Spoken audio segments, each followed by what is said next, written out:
जब किसी व्यक्ति का यह कहना होता है कि फर्स्ट मैरिज उसके लिए अच्छे अनुभव लेकर नहीं आई है, इस दौरान उसे लंबे समय तक तनावपूर्ण दौर से गुजरना पड़ा है, अनेक प्रकार की समस्याएं उसके साथ में रही है, कभी मारपीट तो कभी लड़ाई झगड़े, वाद विवाद, आरोप प्रत्यारोप, अविश्वास, संबंधों में समझ का अभाव, इन सभी कारणों की वजह से उसका जीवन त्रस्त रहा है और अपने वैवाहिक जीवन के इस लंबे समय के दौरान उसे अनेक प्रकार की तनावपूर्ण स्थिति से गुजरना पड़ा है। असहनीय पीड़ा का अनुभव इस दौरान उसे हुआ है, या फिर किसी अन्य कारणवश, या तो चाहते हुए या फिर ना चाहते हुए उसे अपने जीवन साथी से अलग होना पड़ा है। इन सभी चीज़ों से आगे बढ़ते हुए अब वह अपना जीवन आगे बढ़ाना चाहता है और सेकंड मैरिज के लिए जाना चाहता है, परंतु ये सोचकर परेशान है कि क्या फर्स्ट मैरिज की तरह उसकी सेकंड मैरिज भी अनसक्सेसफुल रहेगी। क्या इस दौरान भी उसे इसी तरह के तनावपूर्ण वातावरण से गुजरना पड़ेगा। क्या उसे इस प्रकार की दुविधाएं जीवन में रिपीटेशन में आएंगी, या वो अपनी खुशहाल जीवन जी सकेगा, अपने जीवन को अपने हिसाब से जीने का प्रयास कर सकेगा। इन्हीं सवालों का जवाब लेकर मैं आज आपके सामने उपस्थित हूँ। परंतु आज इस वीडियो में हम इस बात का जिक्र नहीं करेंगे कि सेकंड मैरिज को हम किस प्रकार से देख सकते हैं, या फिर फर्स्ट मैरिज टूटने के क्या क्या कारण हो सकते हैं, क्योंकि इन विषयों पर ऊपर मैं पहले ही वीडियो अपलोड कर चुका हूँ, आप उसे जाकर देख सकते हैं। आज का ये वीडियो सिर्फ इसी बात पर रहेगा कि कोई व्यक्ति अगर सेकंड मैरिज करना चाहता है तो उसका वैवाहिक जीवन किस प्रकार का रहेगा, उसकी सेकंड इनिंग किस प्रकार की रहेगी, क्या उसके अंदर किसी प्रकार का बदलाव देखने को मिलेगा, या फिर उसी वातावरण को जो है वो दोबारा झेलते हुए चला जाएगा। परंतु आगे बढ़ने से पहले आप इस चैनल को सब्सक्राइब करके बेल आइकॉन का बटन ज़रूर हिट कर दीजिए, ताकि आने वाले हर वीडियोस की नोटिफिकेशन आपको समय समय पर मिल सके। क्योंकि इस चैनल पर ज्योतिष से संबंधित इन्फॉर्मेटिव वीडियो मैं आपके लिए लगातार अपलोड करते रहता हूं, और आपका सब्सक्राइब करना प्रेरणा देता है अच्छा वीडियो बनाने के लिए, मेहनत के साथ वीडियो बनाने के लिए। और यदि आप में से कोई भी मुझसे ज्योतिष सीखना चाहे, या फिर किसी भी विषय पर किसी भी समस्या पर मुझसे कंसल्टेंसी लेना चाहे, तो आप नीचे दिए हुए नंबर पर मुझे डायरेक्ट कॉल कर सकते हैं या फिर व्हाट्सएप मैसेज कर सकते हैं। हमारे यहाँ पर सभी समस्याओं का ज्योतिषीय समाधान बड़ी डिटेलिंग के साथ और प्रामाणिकता के साथ में ही किया जाता है। तो अब आते हैं हम आज के विषय की ओर, और सेकंड मैरिज के बारे में जानने और समझने का प्रयास करते हैं कि किन किन परिस्थितियों के अंदर व्यक्ति की सेकंड मैरिज सफल हो सकती है, या फिर वो कौन सी परिस्थितियां हैं जिनके अंदर व्यक्ति को उन्हीं अनुभवों को दोहराना होगा जो वो पहले अनुभव कर चुका है। तो आइए हम आज के इस विषय को डिटेलिंग के साथ में समझने का प्रयास करते हैं। आज हम इस बात की चर्चा नहीं करेंगे कि सेकंड मैरिज को हम कुंडली में किस प्रकार से देखते हैं, या सेकंड मैरिज को देखने के सूत्र या नियम क्या होते हैं। ना ही हम इस बात की चर्चा करेंगे कि फर्स्ट मैरिज टूटने के क्या कारण रहे हैं या कारण हो सकते हैं। ये दोनों ही विषय बहुत महत्वपूर्ण हैं और इन्हें जानना और समझना भी बेहद ज़रूरी है। परंतु इन्हीं विषयों के ऊपर इसी YouTube चैनल पर मेरे पहले से ही वीडियो अपलोडेड है, आप उन्हें देख सकते हैं, जिनका लिंक मैंने डिस्क्रिप्शन बॉक्स में दिया हुआ है। आज का ये वीडियो हमारा इस बात पर केंद्रित रहेगा कि अगर कोई व्यक्ति कहता है कि मेरी फर्स्ट मैरिज सक्सेसफुल नहीं रही है, मुझे अनेक प्रकार की तनावपूर्ण परिस्थिति से गुजरना पड़ा है, और मेरी फर्स्ट मैरिज जो है अनेक प्रकार की समस्याएं लेकर आई, जिसकी वजह से मुझे अलग होना पड़ा, परंतु अब मैं अपने जीवन को नए सिरे से शुरू करना चाहता हूँ, अपनी जो है सेकंड मैरिज को एंजॉय करना चाहता हूँ। क्या मुझे इसमें सफलता मिलेगी या नहीं? क्या मैं अपनी सेकंड मैरिज के दौरान खुशहाल वैवाहिक जीवन जी सकता हूँ या नहीं? क्या हम एक दूसरे के साथ में मिलजुल कर अच्छी तरह से रह सकते हैं या नहीं? क्या हम एक दूसरे को समझकर वैवाहिक जीवन को सफल बना सकते हैं या नहीं? आज इन्हीं विषयों के ऊपर हम डिटेल के साथ में बात करते हुए नज़र आएंगे और इन्हें समझने के लिए हमें कुछ महत्वपूर्ण बिंदुओं पर आज चर्चा करनी होगी, जिन्हें मैं आपको बताना चाहता हूँ। सबसे पहले हमें यह देखना होता है कि विवाह जो होता है वो दो लोगों के बीच का संबंध होता है। दो लोगों से ही जो है ये सफल होता है और दोनों में से किसी एक का कमज़ोर होना या एक का नेगेटिव होना वैवाहिक जीवन को पूरी तरह से जो है बर्बाद कर देता है। तो सबसे पहले हमें जो है सोच के बारे में देखना होगा कि व्यक्ति की सोच कैसी है। दोनों में से कोई भी व्यक्ति यदि एकाकी जीवन को पसंद करने वाला होता है तो फिर वैवाहिक जीवन में कहीं न कहीं डिस्टर्बेंस आता है। तो सबसे पहले हमें ये देखना होगा कि मिलनसार स्वभाव कैसा है। यदि दोनों का स्वभाव मिलनसार है तो फिर वैवाहिक जीवन के सफल होने के चांसेस काफ़ी हद तक बढ़ जाते हैं। दूसरा, वैवाहिक जीवन को सफल बनाने के लिए व्यक्ति का व्यवहार बड़ा महत्वपूर्ण होता है। सबसे पहले जो है आपका अपना व्यवहार मायने रखता है कि आपका व्यवहार कैसा है।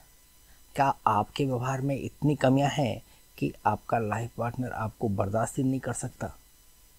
ठीक इसी तरह से आपके लाइफ पार्टनर के बारे में भी जानना होता है कि आपके लाइफ पार्टनर में क्या इतनी कमजोरियां हैं कि आप उसे बर्दाश्त नहीं कर सकते। तो इन्हें समझना बेहद ज़रूरी है, जिसकी चर्चा हम इस वीडियो में करेंगे। साथ ही साथ वैवाहिक जीवन को सफल बनाने के लिए आपको जो है कुछ बातों का ध्यान रखना होता है, जैसे कि फिज़िकल कंपेबिलिटी। आप दोनों के अंदर एक फिज़िकल कंपेबिलिटी का होना बहुत ज़रूरी है। वो आपके अंदर मौजूद है या नहीं? आप प्रेम और प्रणय को किस नज़र से देखते हैं और उसके अंदर आप कितने सक्षम हैं, इस बात का भी ख्याल रखना ज़रूरी होता है। क्या आप एक दूसरे की फीलिंग को समझ सकते हैं या फिर उन्हें फुलफ़िल कर सकते हैं, इस बात को भी समझना ज़रूरी है।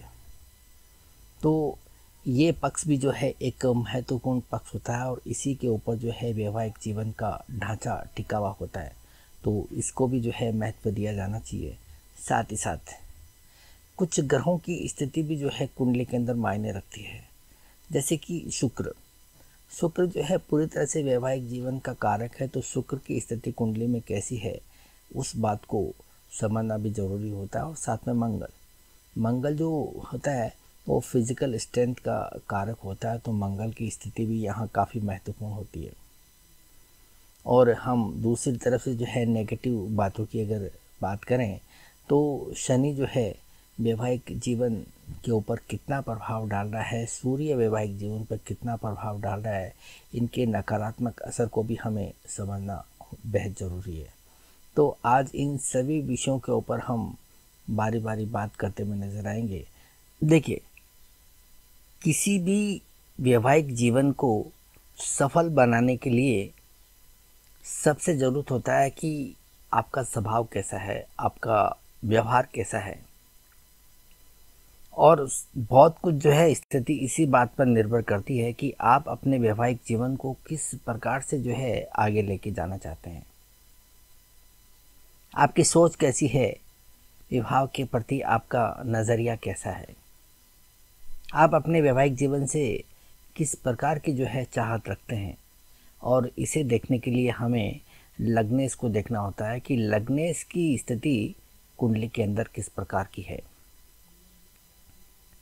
सबसे पहले तो हमें लग्नेश की जो है प्लेसमेंट को देखना होता है कि लग्नेश की प्लेसमेंट कैसी है।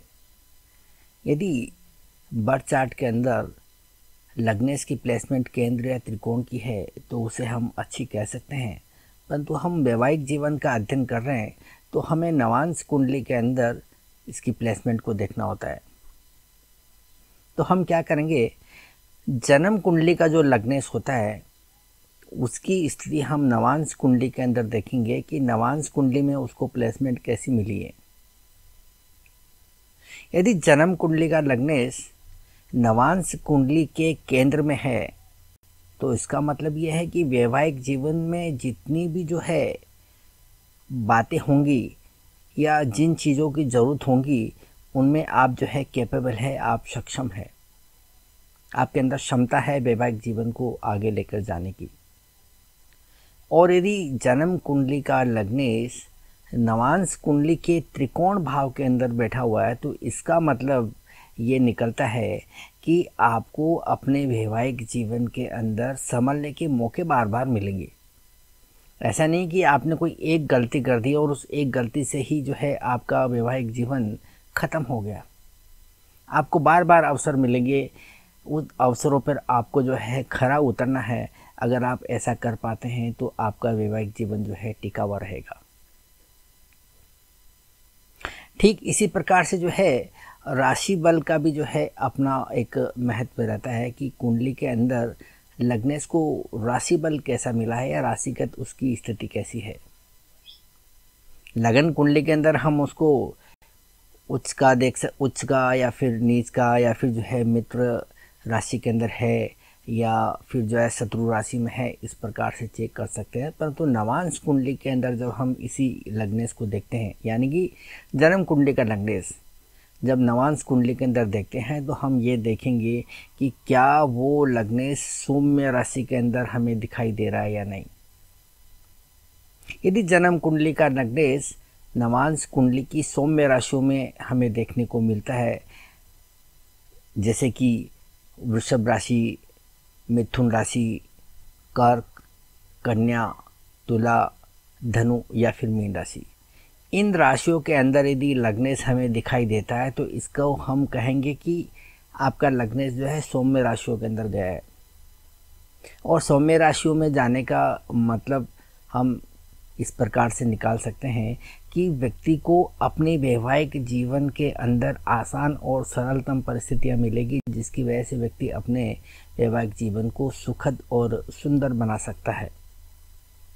वहीं अगर लग्नेश यदि क्रूर राशियों के अंदर चला जाए, जैसे कि मेष हो गया, सिंह हो गया, मकर हो गया, कुंभ हो गया या वृश्चिक होगी, तो फिर व्यक्ति को वैवाहिक जीवन को संभालने के अंदर काफ़ी कठिनाइयों का सामना करना पड़ता है। उसके सामने बहुत ही विपरीत परिस्थितियाँ आती है जिनसे निकल कर ही व्यक्ति को जो है वैवाहिक जीवन को संभालना होता है, और ऐसी स्थिति के अंदर उसके फेल होने के चांसेस काफ़ी बढ़ जाते हैं।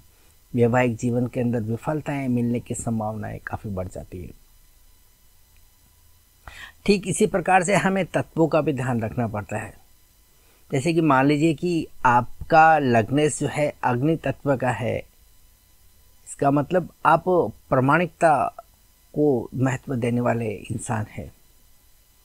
परंतु यहीं आपका लग्नेश नवांश कुंडली के अंदर जल राशि के अंदर चला जाए तो हम इसको इस प्रकार से कहेंगे कि आप जो है बाहर से कुछ अलग दिखते हैं और अंदर से कुछ अलग हैं।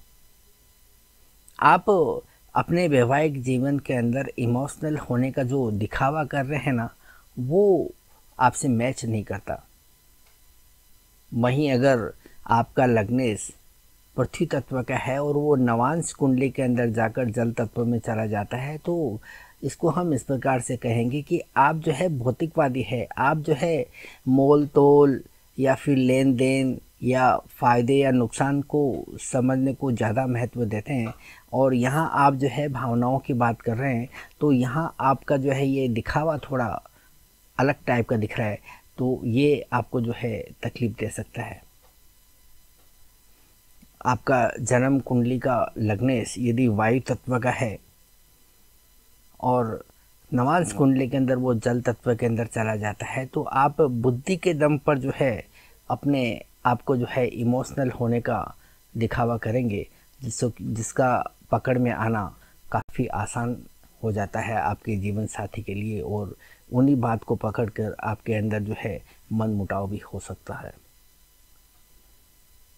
वहीं अगर लगन कुंडली का लग्नेश जल तत्व का है और जल तत्व में चला जाए तो इसका मतलब आप जैसे बाहर से दिख रहे हैं ना, वैसे ही आप अंदर से है। आपके अंदर कोई मिलावटीपन नहीं है और जो आपके इमोशन है वो एकदम ट्रू इमोशन है, उनकी वैल्यू ज़्यादा है।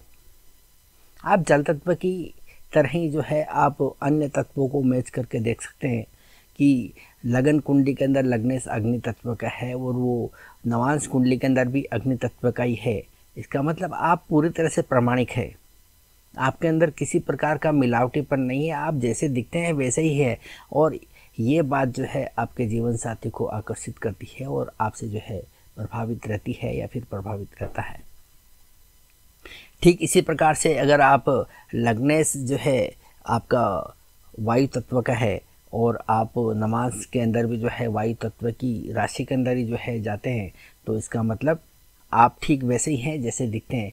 तो ऐसी स्थिति के अंदर क्या है कि आपके जीवन साथी का भरोसा आपके ऊपर बढ़ जाता है, आपको अच्छी तरह से समझने और परखने के अंदर आसानी रहती है। ये तो हुई आपकी जो है राशिगत स्थिति। अब यहाँ पर जो है हमें ग्रहों को भी देखना होता है। आपका लग्नेश जो है किन ग्रहों से प्रभावित है। जैसे मान लिया जाए कि आपका लग्नेश जो है शुक्र, चंद्र, बुध या बृहस्पति इस प्रकार के शुभ ग्रहों से प्रभावित है, तो इसका मतलब आपका व्यवहार बड़ा सौम्य है और आप जो है बैलेंस स्वभाव के आदमी हैं। आपको लोगों से मिलना जुलना पसंद है, आप जो है दूसरों की बातें सुनने के अंदर भी सक्षम है और अपनी बात को ठीक तरह से जो है रखने के अंदर भी काबिल हैं। और यही काबिलियत जो है आपके जीवन साथी को प्रभावित करती है। वहीं यदि आपका लग्नेश शनि के जैसे ग्रहों से अगर प्रभावित है, तो इसका मतलब आप के अंदर जो है विरक्ति का भाव ज़्यादा है, आपके अंदर नीरसता है, आपके अंदर बोरियत है और ये आपका जो है नेगेटिव गुण आपके जीवन साथी को नापसंद हो सकता है। यदि आपका लग्न, आपका लग्नेश सूर्य से प्रभावित है, तो आपके अंदर एक अहम की भावना हो सकती है।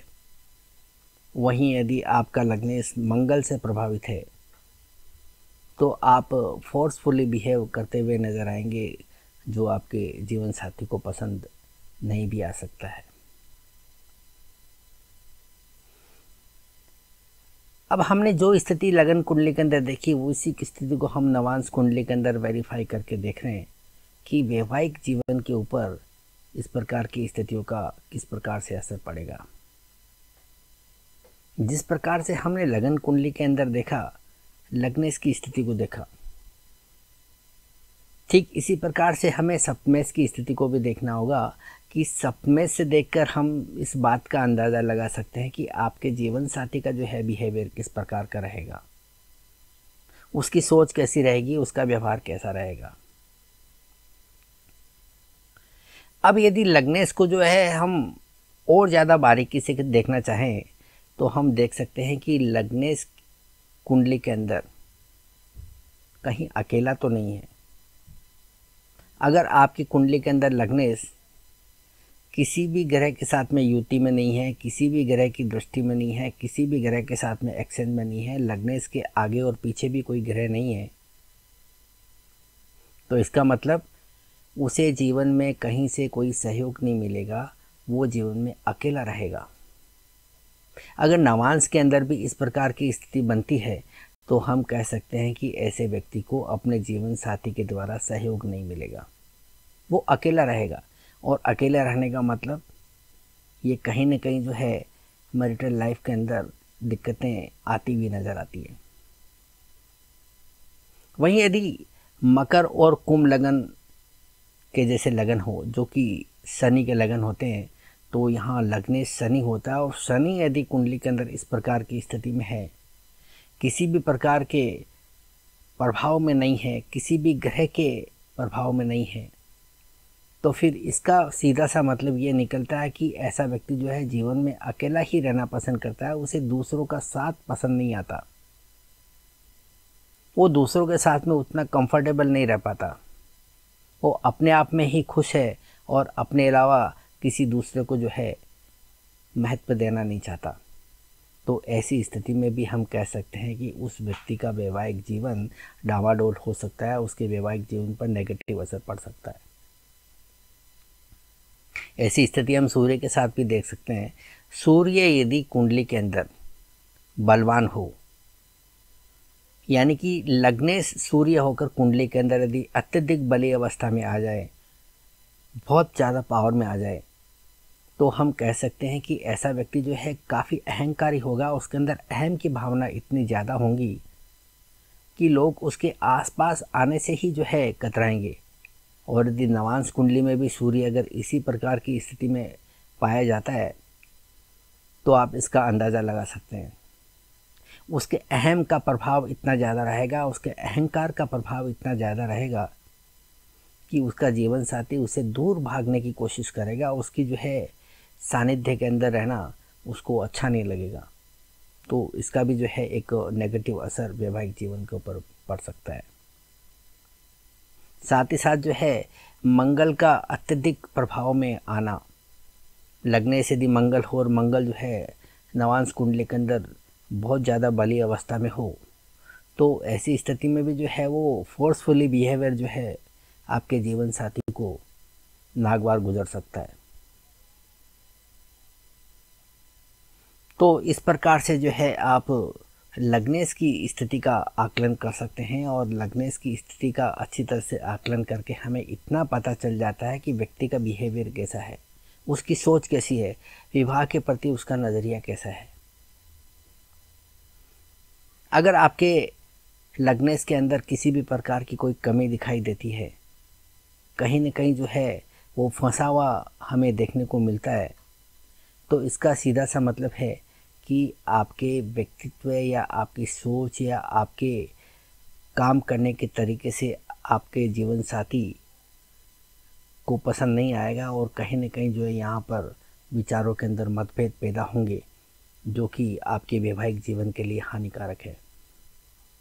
जिस तरह से हमने लग्नेश की स्थिति को देखा, उसी तरह से आप सप्तमेश की स्थिति को देखकर आपके जीवन साथी के व्यवहार को, उसकी सोच को देख सकते हैं, समझ सकते हैं और परख सकते हैं कि आपका जीवन साथी का बिहेवियर किस प्रकार का रहेगा और उसके बिहेवियर का आपके ऊपर कितना असर पड़ेगा, उसका भी जजमेंट आप ले सकते हैं। अब आपके सामने एक टूल है लग्नेश और सप्तमेश के रूप में। आप इनकी सहायता से इस वैवाहिक जीवन के अंदर सामंजस्य को समझ सकते हैं, दोनों के अंदर तालमेल को अच्छी तरह समझ सकते हैं। आप जितना चाहे इसकी गहराई में जाकर उसका आकलन कर सकते हैं। ये आपके ज्योतिषीय ज्ञान के ऊपर निर्भर करता है कि आप इसका किस प्रकार से इस्तेमाल करते हैं। जैसे कि मान लीजिए कि लगन कुंडली का लग्नेश और सप्तमेश, मैं लगन कुंडली के लग्नेश और सप्तमेश की बात कर रहा हूँ, नवांश कुंडली की सप्तमेश और लग्नेश की बात नहीं कर रहा हूँ। तो लगन कुंडली का लग्नेश और सप्तमेश यदि नवांश कुंडली के अंदर एक दूसरे के साथ में संबंध स्थापित करते हैं, चाहे वो दृष्टि के द्वारा हो, चाहे वो युति के द्वारा हो, या फिर चाहे वो एक्सचेंज के द्वारा हो, यदि दोनों में किसी प्रकार का संबंध बनता है तो हम कहेंगे कि दोनों के अंदर आपस के अंदर तालमेल अच्छा है। यदि लग्नेश और सप्तमेश दोनों ही यदि सौम्य ग्रह हो, जैसे कि शुक्र हो गया, बृहस्पति हो गया, चंद्र हो गया या बुध हो गया, इस प्रकार के ग्रह होकर यदि दोनों आपस में संबंध बनाते हैं तो आप कह सकते हैं कि दोनों के अंदर सामंजस्य अच्छा रहेगा, दोनों के अंदर मेल मिलाप अच्छा रहेगा, दोनों एक दूसरे को जो है कॉम्प्लीमेंट करेंगे, हंस खेल कर अपने वैवाहिक जीवन को व्यतीत करेंगे। दोनों के अंदर एक अच्छी बॉन्डिंग देखने को मिलेंगी जो वैवाहिक जीवन के लिए बहुत सहायक सिद्ध हो सकती है। वहीं यदि जन्म कुंडली का लग्नेश और सप्तमेश नवांश कुंडली में हो, दोनों एक दूसरे के साथ संबंध बनाते हो और दोनों ही यदि क्रूर ग्रह हो, तो आप देखेंगे कि दोनों के अंदर कहीं न कहीं जो है क्रूरता होंगी, दोनों ही कहीं न कहीं आक्रामक होंगे, परंतु इसके बावजूद दोनों के अंदर एक तालमेल बना रहेगा। एक दूसरे के अंदर चाहे कितनी ही बुराइयां या कितनी ही कमजोरियां क्यों न हो, वो एक दूसरे को जो है समर्थन करते हुए नजर आएंगे। लड़ेंगे, झगड़ेंगे, वाद विवाद करेंगे, दोनों के अंदर जो है अविश्वास होगा या किसी भी प्रकार की जो है एक्टिविटी हो सकती है, परंतु बावजूद इसके वो साथ नहीं छोड़ेंगे, एक दूसरे के साथ बने रहेंगे। वहीं यदि इसकी एक कंडीशन और भी बनती है कि लग्नेश या सप्तमेश दोनों में से कोई एक ग्रह क्रूर हो। मान लीजिए कि वो लग्नेश है, लगन कुंडली का लग्नेश क्रूर ग्रह है और वो किसी क्रूर ग्रहों के प्रभाव में भी आया हुआ है, तो उस लग्नेश की अवस्था थोड़ी बिगड़ जाती है, वो विकृत अवस्था में आ जाता है। परंतु फिर भी लग्नेश और सप्तमेश दोनों के बीच में संबंध बनता है, दृष्टि के द्वारा, युति के द्वारा या एक्शंस के द्वारा, तो हम कहेंगे कि दोनों में से किसी एक का व्यवहार खराब होने के बावजूद दोनों के अंदर जो है एक मजबूरी होंगी, तालमेल, क्योंकि दोनों के अंदर जो है एक दूसरे को साथ रहने की स्थिति बनी हुई है। आप देखेंगे कि इस ऐसी स्थिति में आपका जीवन साथी आपकी तमाम बुराइयों के बावजूद तिल मिला के रह जाएगा, परंतु जो है कुछ मजबूरियां ऐसी रहेगी जिसकी वजह से जो है साथ बना हुआ रहेगा, परंतु जो है आपको अपने जीवन साथी के द्वारा वो सहयोग और वो विश्वास जो है कभी देखने को नहीं मिलेगा जिसकी कि एक सफल वैवाहिक जीवन में सबसे ज़्यादा जरूरत पड़ती है। तो इस प्रकार से आप लग्नेश और सप्तमेश के बीच में तालमेल को समझकर अपने वैवाहिक जीवन को समझ सकते हैं कि आप दोनों के बीच का जो है वैवाहिक जीवन किस प्रकार का रहने वाला है। बात जब वैवाहिक जीवन की आती है तो दो लोगों को जीवन भर साथ रहना होता है।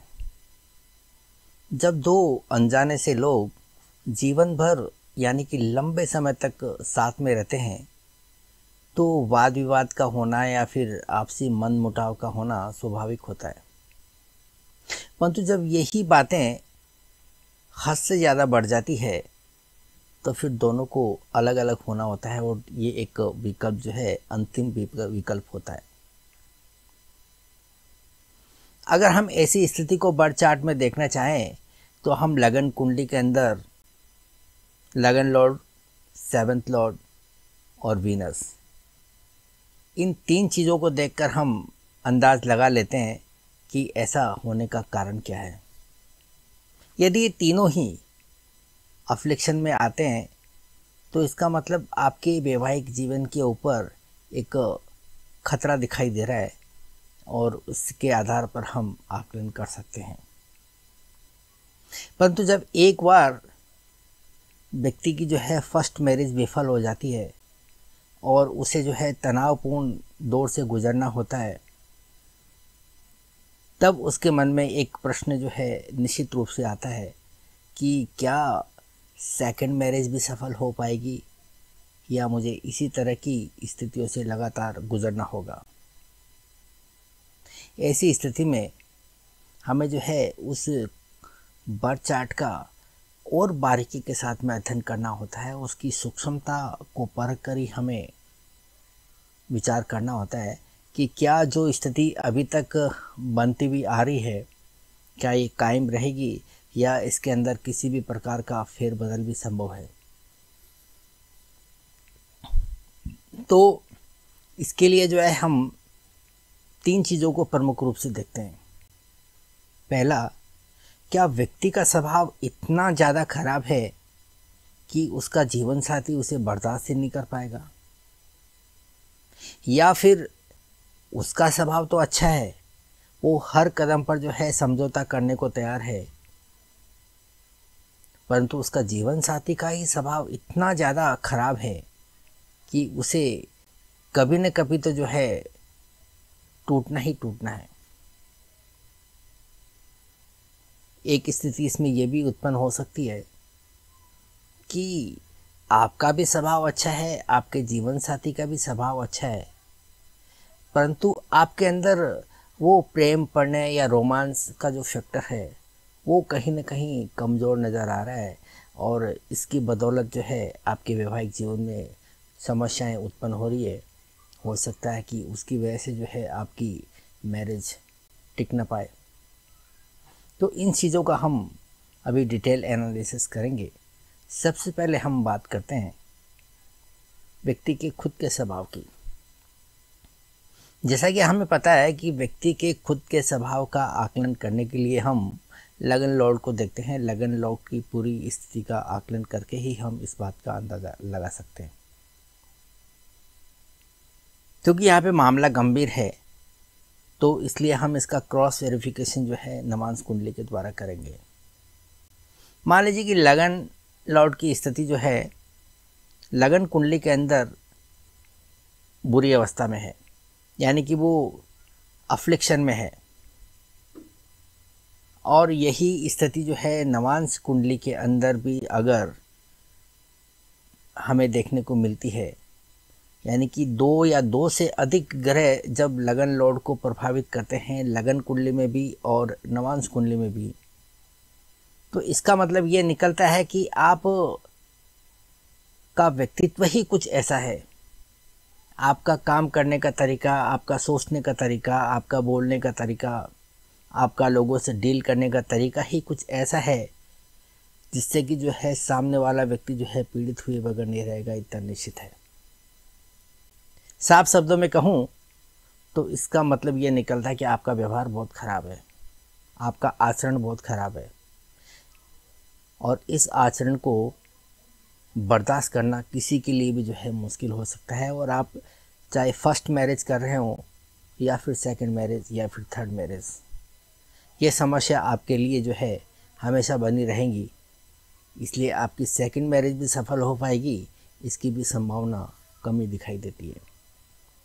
अगर इसका उल्टा हो, यानी कि आपका स्वभाव तो अच्छा है, आप हर कदम पर समझौते करने को तैयार है, आप अपने जीवन साथी की भावनाओं की कदर करते हैं, उसे सहज स्वरूप में रखते हैं, परंतु आपके जीवन साथी का ही स्वभाव अगर इतना ज़्यादा खराब हो कि उसके व्यवहार को बर्दाश्त कर पाना ही मुश्किल हो जाए, तो फिर बात सेकंड मैरिज की हो या थर्ड मैरिज की या फोर्थ मैरिज की, हर बार आपके सामने ऐसी ही समस्या उत्पन्न होने वाली है जिससे पार पाना आपके लिए कभी भी आसान नहीं रहेगा, और ये मैरिज टूटने की संभावना लगातार बनी रहेगी।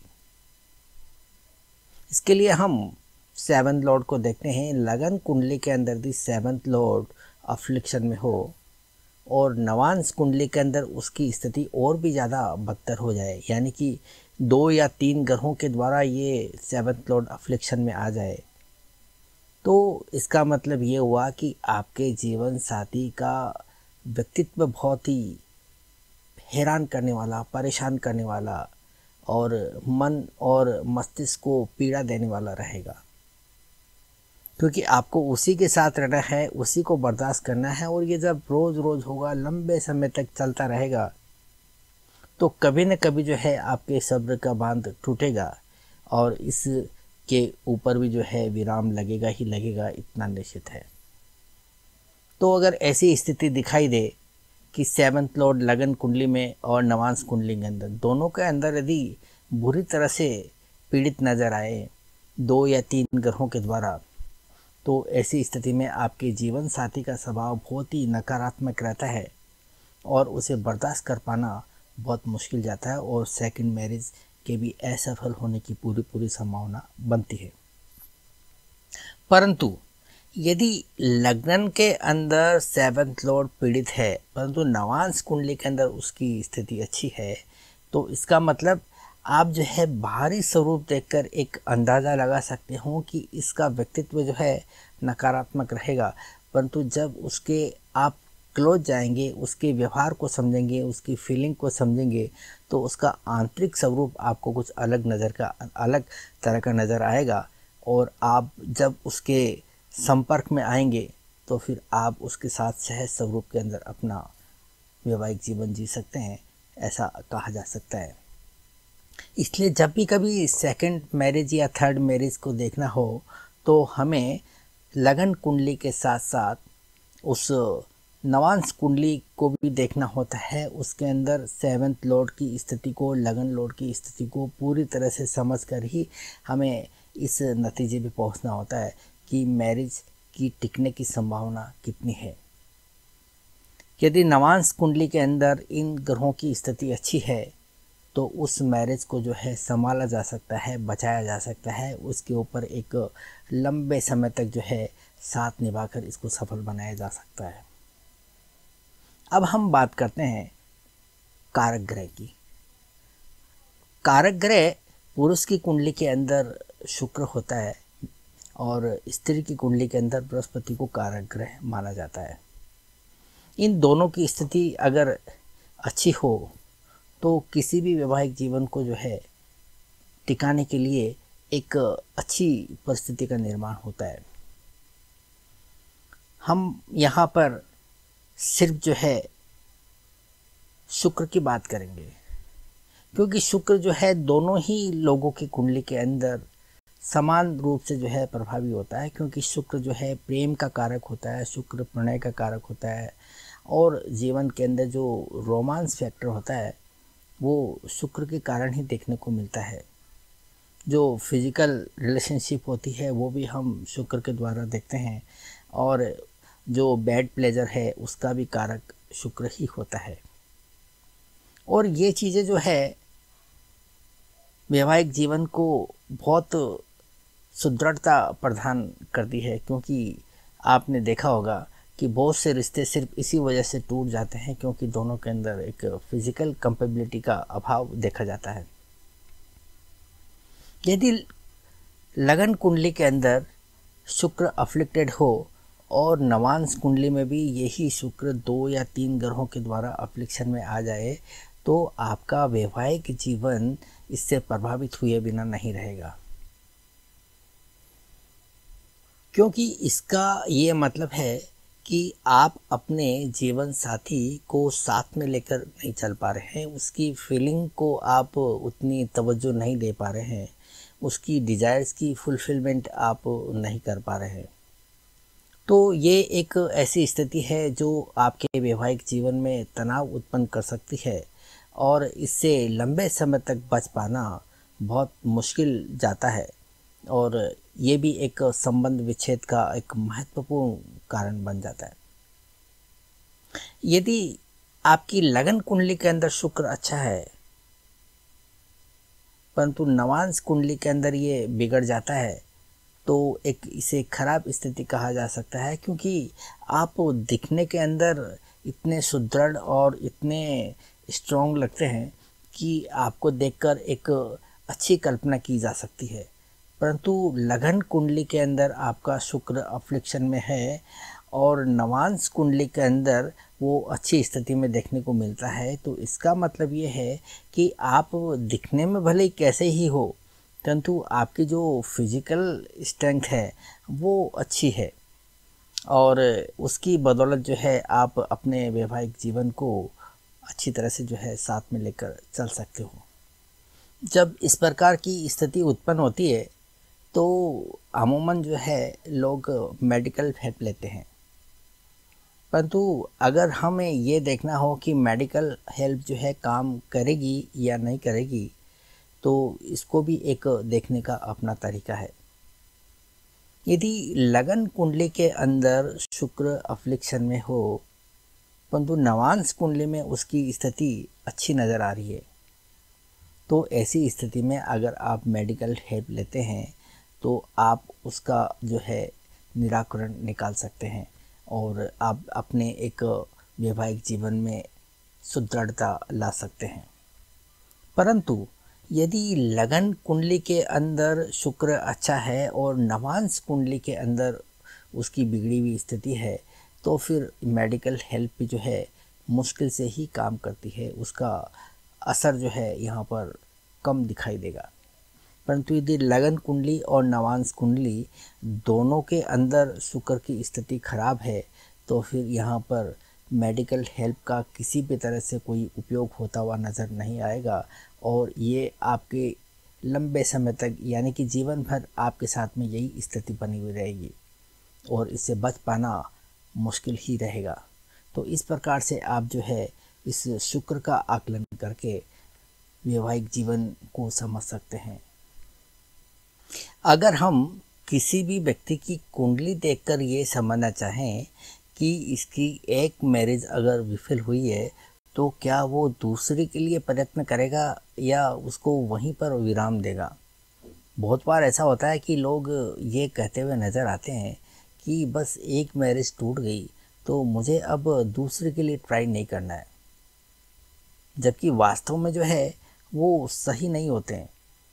अगर हमें किसी की कुंडली देखकर ये पता लगाना हो तो हमारे लिए इसका पता लगाना बड़ा आसान है। यदि कुंडली का लग्नेश और शुक्र उपच्च भाव के अंदर बैठे हो, यानी कि कुंडली के तीसरे घर में, छठे घर में, 10वें घर में या 11वें घर में, इन चार में से किसी भी घर के अंदर कुंडली का लग्नेश और शुक्र बैठे हों या फिर इनमें से कोई एक उपच्च भाव में बैठा हो और दूसरा ग्रह जो है उसको प्रभाव में ले रहा हो, यानी कि दृष्टि के द्वारा या युति के द्वारा या एक्सचेंज के द्वारा, तो ऐसी स्थिति में हम कह सकते हैं कि ऐसे व्यक्ति की जब भी कोई मैरिज टूटेगी तो वो दूसरे के लिए जाएगा, दूसरी टूटेगी तो फिर तीसरे के लिए भी जाएगा, तीसरी टूटी तो फिर चौथे के लिए भी जा सकता है, पांचवें, छठे, इस प्रकार से जो है उसका सिलसिला जो है कभी बंद नहीं होगा, वो चलता ही रहेगा। क्योंकि उपच्च भाव होते हैं ना, वो प्रयत्न को दर्शाते हैं, वो कभी हार नहीं मानने देते हैं। तो अगर किसी की मैरिज टूटती भी है तो वो हार नहीं मानेगा, अपने प्रयास जो है लगातार जारी रखेगा सेकंड, थर्ड, फोर्थ के लिए। तो ये भी एक समझने वाली स्थिति थी, तो मैंने आपके सामने इसको भी जो है क्लियर करने का प्रयास किया। तो ये था एक सेकंड मैरिज को लेकर मेरा एक विश्लेषण। इस विश्लेषण में मैंने हर तरह से सेकंड मैरिज को प्रभावित करने वाले कारणों का आकलन करने का प्रयास किया। उम्मीद करता हूँ कि ये प्रयास आपके लिए यूज़फुल रहेगा और आप इसका लाभ उठाएंगे। आप इस प्रकार की स्थितियों के अंदर इन चीज़ों को आप अप्लाई करके देखिए, आपको सटीक नतीजे देखने को मिलेंगे। तो उम्मीद करता हूँ आप मेरे इस प्रयास को समर्थन करेंगे, चैनल को सब्सक्राइब करके और वीडियो को लाइक, कमेंट और शेयर करके। तो इसी उम्मीद के साथ में मैं आज इसको यहीं पर विराम देना चाहूँगा। मिलेंगे अगली वीडियो में किसी और नई जानकारी के साथ में, तब तक आपसे इजाज़त चाहूँगा।